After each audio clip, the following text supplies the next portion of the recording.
All right, what's going on, everybody? Welcome back to another episode of the Hurt Business Podcast. My name's Faris Sharari, and today is a milestone for me. I get to share a podcast with my first ever UFC fighter, a guy I've been watching for like a decade at this point on a big stage, and I'm just so Girl, pumped for this episode. Sixth ranked bantamweight, Mr. Rob Font. How we doing today, brother? I'm doing great, man. Thanks for having me on, man. It's an honor, bro. Yeah, man. Before we jumped on here, we talking about that cold Massachusetts, huh? Gotta love it. Rough, man. Rough. You gotta love it though, man. It makes you stronger, right? Yeah, It's like an instant smack in the face, right when you wake up. Honestly, man. Not alone. Imagine when you walk out the door, it just slaps you again, man. yeah, wakes you up for real. And you mentioned to me you're doing 75 hard, man. Tell me about that. Yeah. So it's basically it's a challenge, for 75 days straight. You basically you need to do two workouts. One has to be outside. Stick to a diet. No cheat meals, no alcohol. You got to drink a gallon of water a day. Plus, you got to read 10 pages of some type of like motivational or self help type of book. But yeah, man, just been doing that. Been on day seven, I believe. Yeah, day seven right now. Also, you got to take a progress pitch every day, so you just can't forget any of those the task. And if you do, you got to start all over. So it's pretty cool. It keeps you accountable.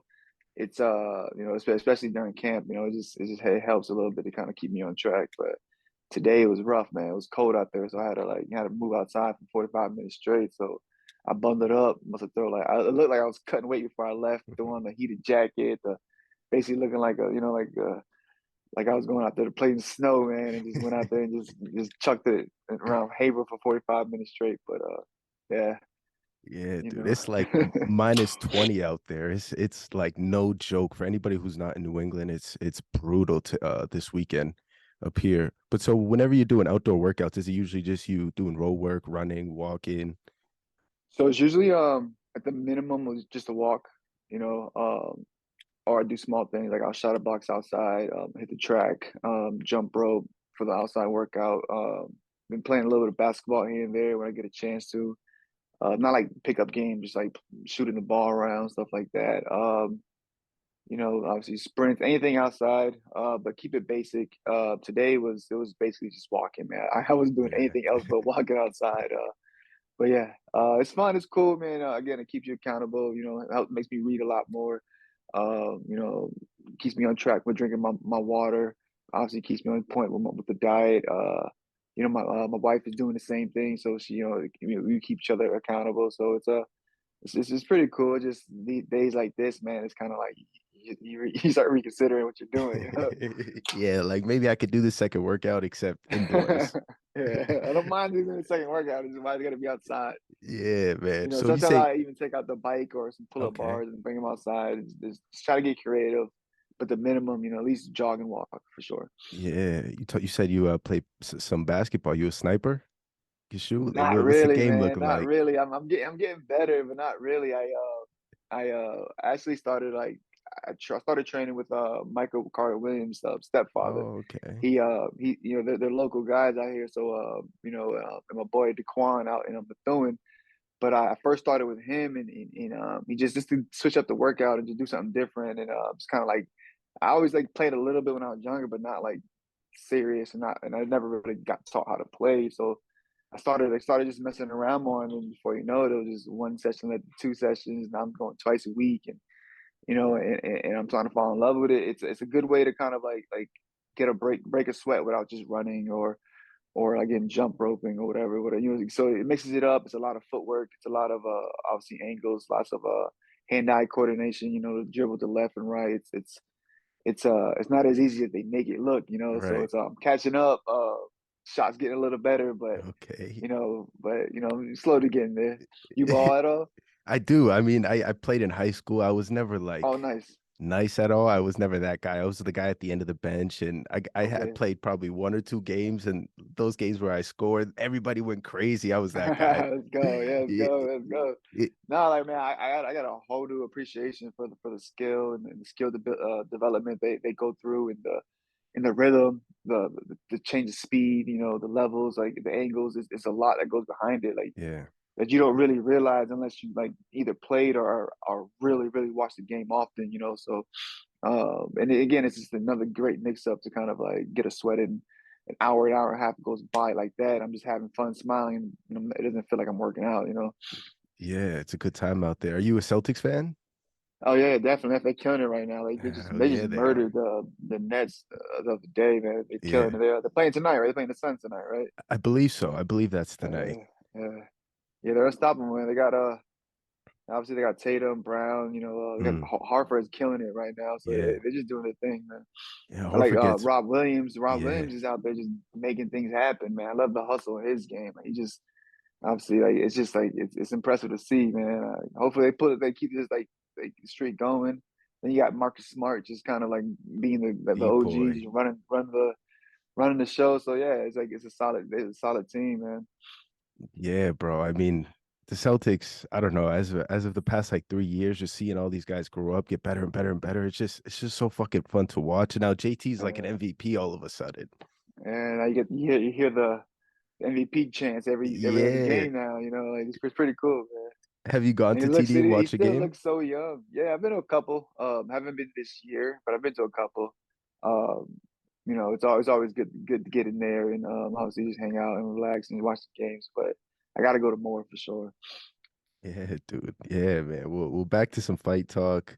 Well, actually, before we get to some fight talk, huge congratulations on the baby. That's super I recent. appreciate you, man. Appreciate that, man. Thank you. Yeah. Yeah, it's been awesome so far, man. Figuring out like figuring out her, seeing her personality is it's crazy how she has a personality already. Like she'll sit there and smile and laugh, and I'm like, what are you laughing at? And seeing her little like her like daily like little routines, the way she wakes up, how she lets us know she's hungry. Like it's like it's weird. Like she's communicating with us. Obviously, it's not weird, but it's like it's pretty cool to see like how she's communicating, like going back and forth with like the little things, and it's just it's good to see her. Just grow day to day. It's crazy.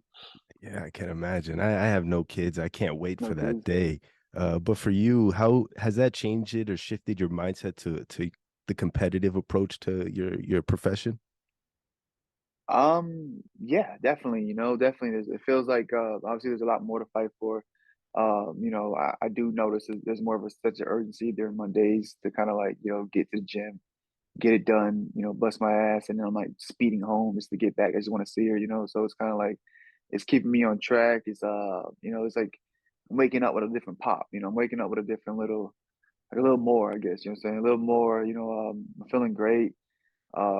And then it's just not me anymore. Obviously I got a lot more to fight for, and I'm loving it, man. This is awesome.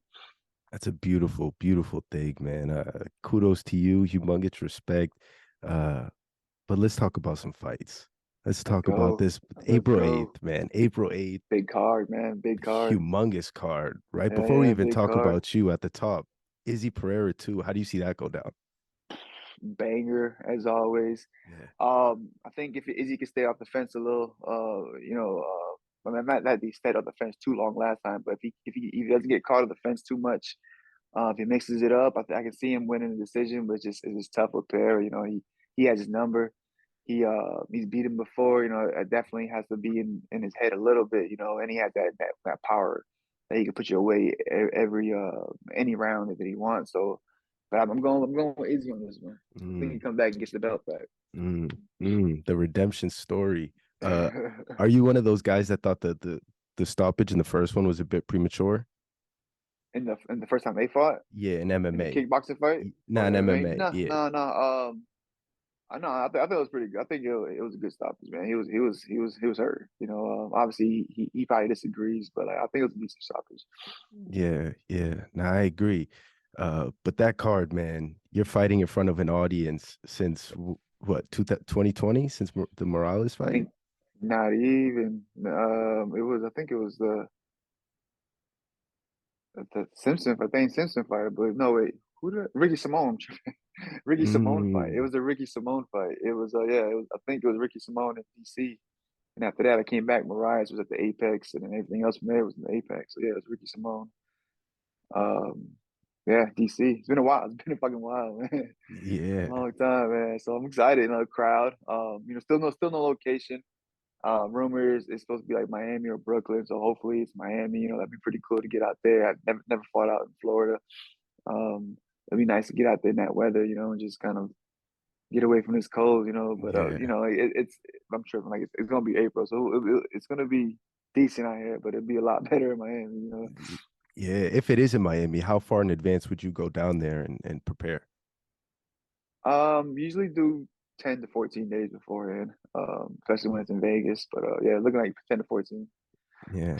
You say East Coast. I think Boston every single time. When are we Oh, getting that Boston card, bro? oh man, I don't know, man. I need it. I need it. I need it back. I fought there twice. Boston's been good to me. It's so convenient, so easy. Um, I don't know. I think it's one of those things that maybe I don't know. I can't speak for Dana, but I think it's one of those like he can come back anytime he wants. So I think maybe it's like let's go other places, and open it Yeah. up. But man, he needs to come back, man. He needs to come back for sure.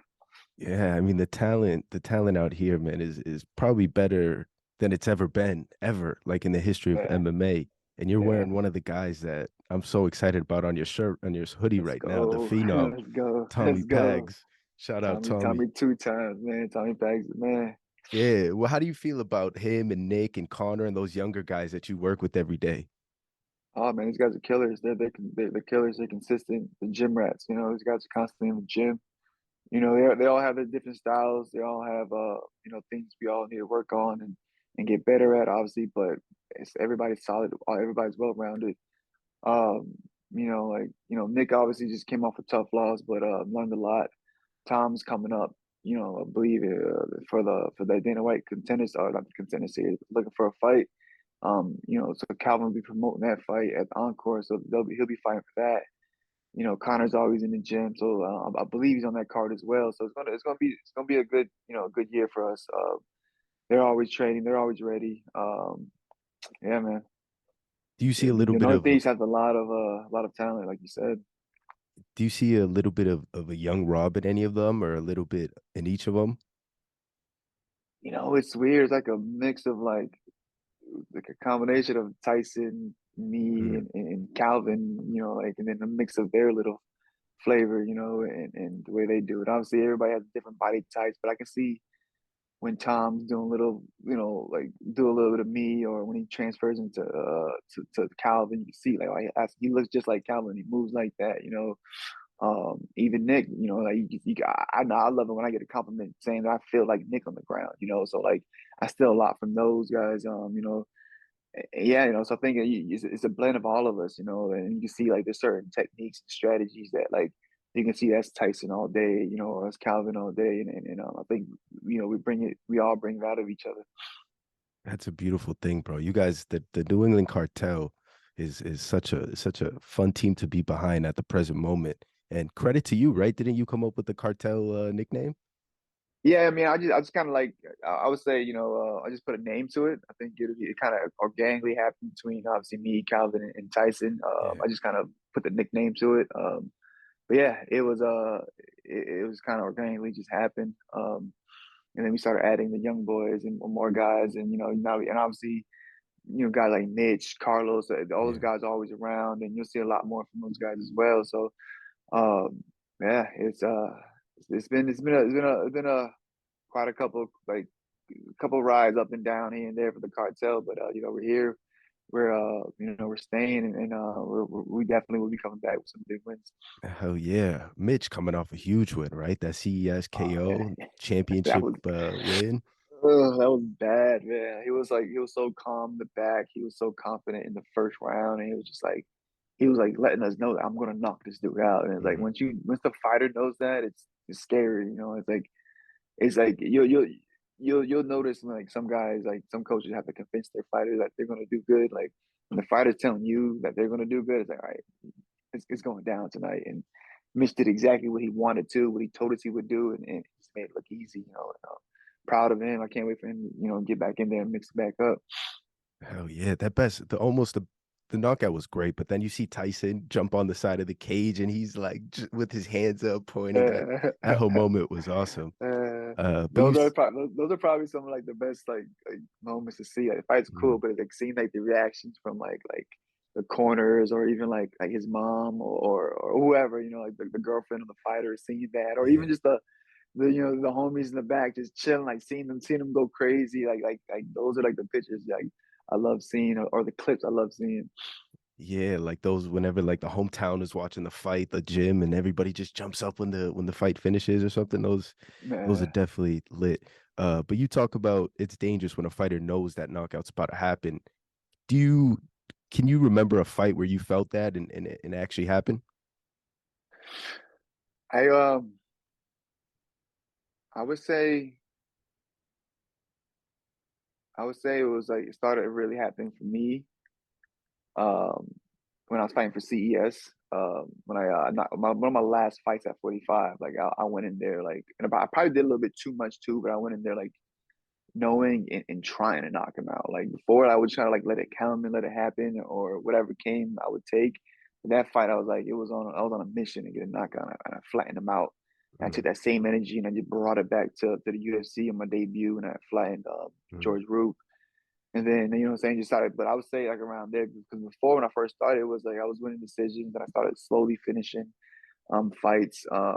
My first big knockout, it was like, yeah, it was a surprise. I was like, yeah, I pretended like I knew what I was doing, but I walked up like, whoa, I can't believe I just did that. I fought a kid named Thane Simpson, and I knocked him out, and then from there I slowly started picking up some more finishes. But I would say for sure, it was that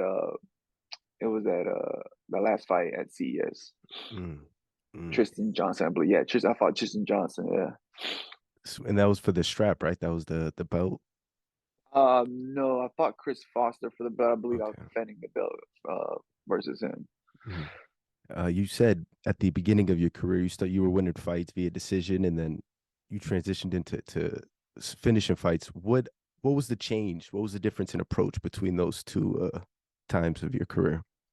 I just think my skill set caught up with my, I guess, the willingness to jump in there and take fights. I was taking fights, and I was not. I was kind of like learning on the job. I didn't. I was still kind of green. I was still just kind of like figuring out my game.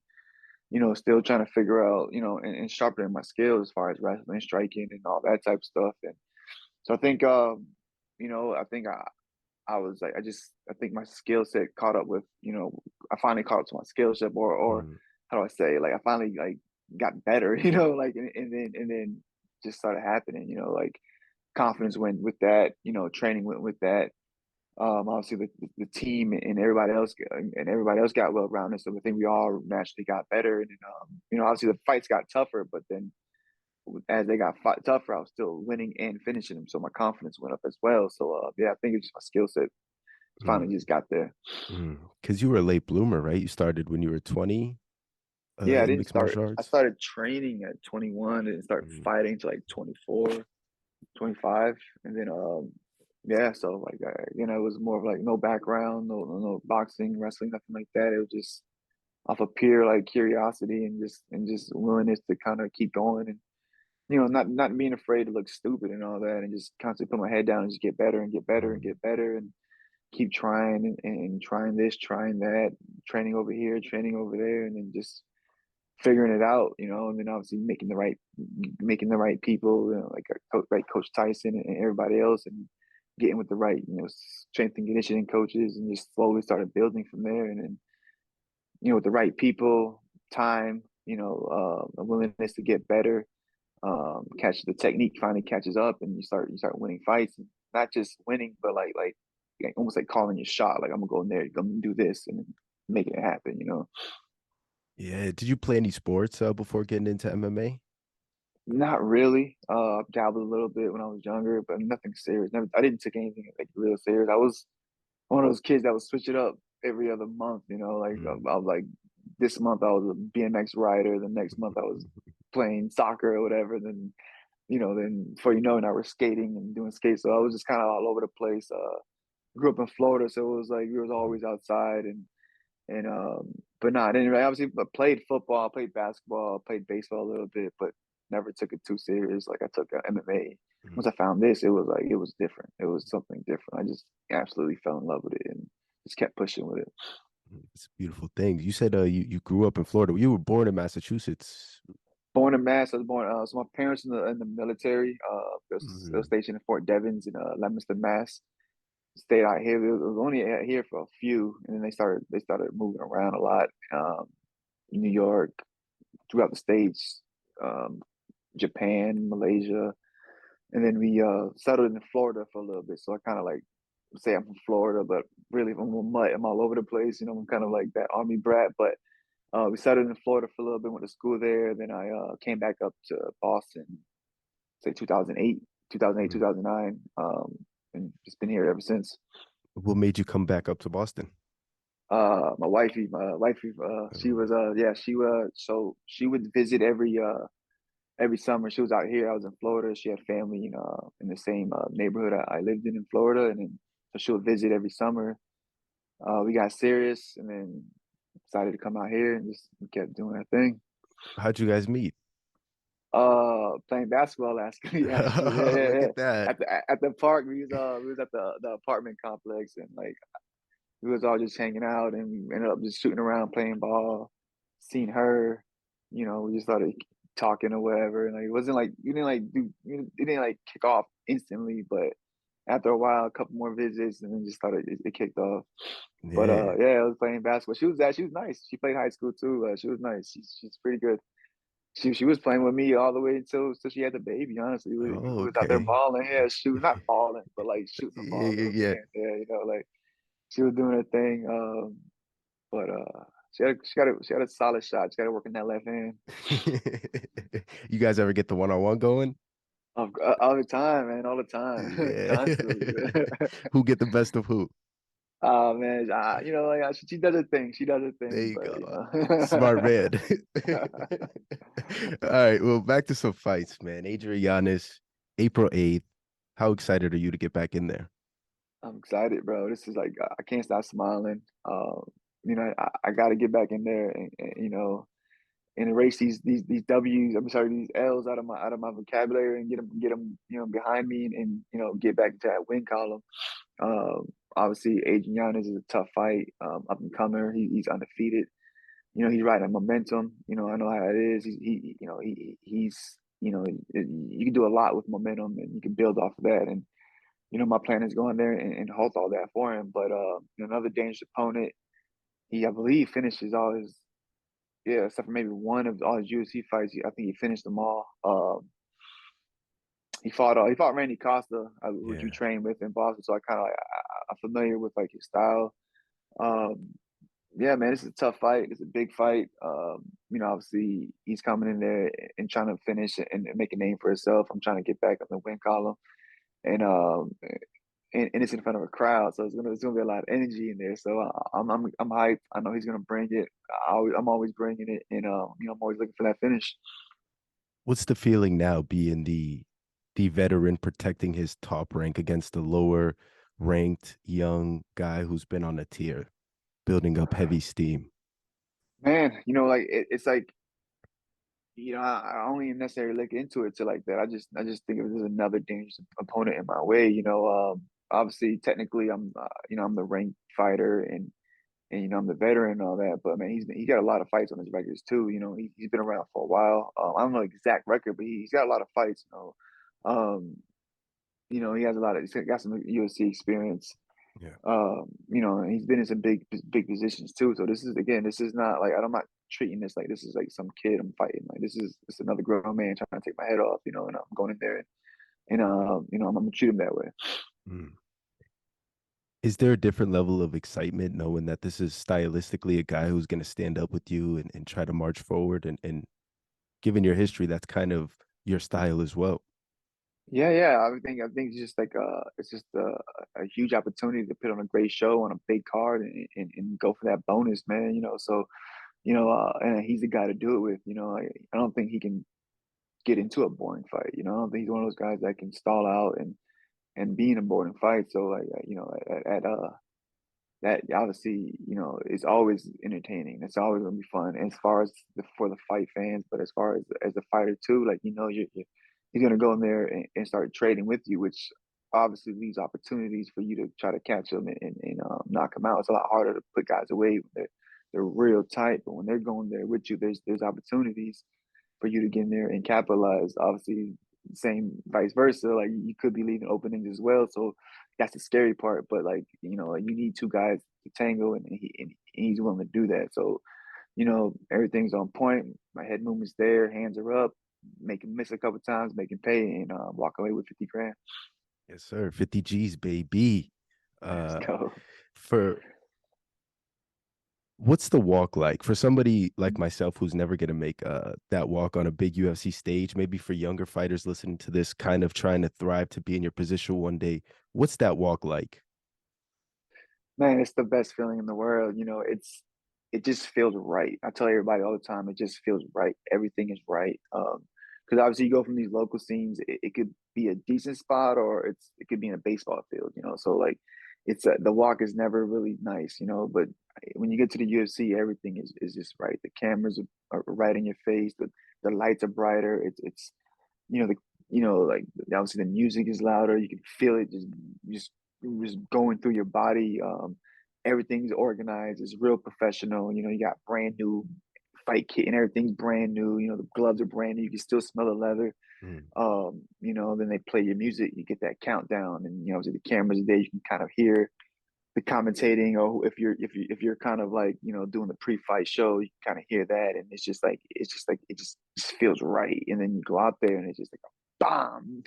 There you go. You just hear the crowd, they either cheering or dapping you off, and giving you love or just booing you at the same time. And then you just kind of click in, you get in that zone, and you just feel the crowd. You feel the team's energy. You can feel like the nervousness and excitement, the anxiety, you just feel all that. And then you get to obviously to the spot where you get greased up, take all your clothes and all that, and just it gets calm. And then before you know it, it's just like, all right, here we go, get in there. And then it's just you make your way up, and it's bam, here we go. Now it's just like for me, I just try to control my breathing, take in the scenery and enjoy myself and just get ready to work. But it's the best feeling, man. It just feels right. mm, And you've been a part of so many memorable fights and UFC cards. To you, what are the one or two that stand out most? Man, it's so hard. It's hard, but like, and I'm not trying to like steal Tyson's answer, but it got to be UFC Boston, man. Like Yeah. it's that night was tough, man. I was coming off a loss. I just lost to Pedro Munoz. It was a whole thing. I keep losing the Brazilians, right? So I keep losing all the Brazilians, and then I'm fighting another Brazilian. Thomas Almeida. He was killing everybody at the time too, and it Mm, was a big fight. Obviously we had Shane Burgos versus Calvin Cater, and Calvin Cater yeah. did his thing, and Kyle was there. It was a big night, but to go in there and do what we did and get out and in Boston and hearing that crowd, and it was just a great time. Yeah, that 220 card was unbelievable. I wasn't there, unfortunately, but like just watching it back, Calvin's finish, your finish, it was just like a story Uh, mode, right? It was like written uh, and it uh, came to fruition.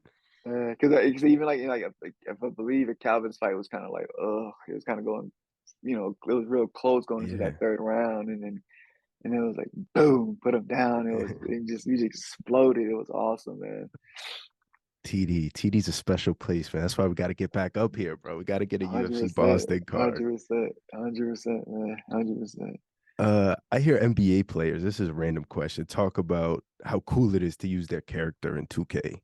Do you ever play Yeah, UFC 4 and use Rob Font? yeah, yeah, yeah. It's I haven't played like religiously. I don't have like I probably gotta get the game, but I played a couple times at Calvin's brother's house not too long ago, and yeah, no, it's awesome, man. Kind of got to see, and it looks pretty realistic too. To kind of use yourself, and yeah, it was definitely like one of those moments where like you just cheese, you just kind of smile, like all right, this is pretty cool, like you can't play it off, like this is you start kind of geeking out when you start seeing stuff like that. But yeah, it was cool. That's so dope. I use your character all the time, bro. That's one of my Yeah. favorite I'm a Bantamweight down. I'm a buy. What are you on Xbox or what are you playing? P5. Yeah, I'm, The I'm a P5. PlayStation guy. What about you? I got the Xbox. I got to crack it open. I won't even. I've been playing like I've been playing 2K Okay. and golf like 2K the golf game. Okay. But I haven't really like I just been, like haven't I don't really have time to play that much. But Yeah. when I do, I play that. But I got to get back on. I got to get back on the UFC or at least on the Madden. So I haven't played Madden Oh, forever. Madden's But fun. Yeah. yeah. Bro, anytime you get on UFC, you shoot me a DM. We can run it any day. Yeah, I'm like I said, could we could cross, right? I can I'm play pretty you, I can sure. play. Yeah, Yeah. like all right. So let me figure something. I'm gonna try to like get back on this Y- and Yes, sir. start You playing, man. anytime, bro. But one of the things too, I hope EA is listening to this because after some of your finishes, you look over to your corner and you nod. And I think it's one of the coldest celebrations, and I need EA to add that to the game. Yeah, I don't know what that is, man. Like I don't know what to do with my hands. I don't know what to do. Like I just it's kind of like yeah, like let's go, man. Like it's like it's like I told you so, or I knew it, or like see, it's, you know, what I'm saying like I don't know what it is, but like it just comes off like let's go, Tyson, let's fucking go, you know, like Yeah. but it's just it's I don't know, Is it's Tyson the one wild, man. you lock eyes with? Is that who you're nodding at? Yeah, it's usually him or even Kathy or whoever, you know, like it's whoever, like, but yeah, it's usually Tyson, but you know, Calvin's there all the time too, but it's like it's just like a feeling